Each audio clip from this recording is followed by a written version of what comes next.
Meanwhile, here in Providence, a similar scene tonight as folks from across the state gathered at the State House for a vigil to remember Kirk. Our Kayla Fish spoke with those who were there about why they attended. Kayla? Well, most of the people who were here seemed to align themselves with Charlie Kirk's conservative views, but those I spoke to say the way that Kirk got people from different political backgrounds to have conversations is something that needs to continue.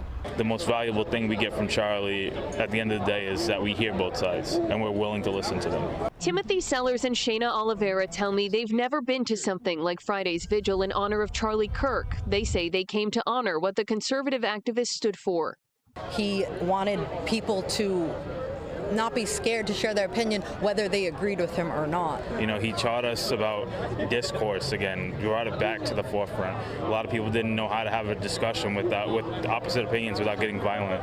And he showed people not only can you do that, but you can do it and be respectful. The two were among dozens who gathered outside the Rhode Island State House for the vigil hosted by Rhode Island's chapter of Kirk's nonprofit, Turning Point USA. I was hoping for around 100 people, and I definitely had more than that.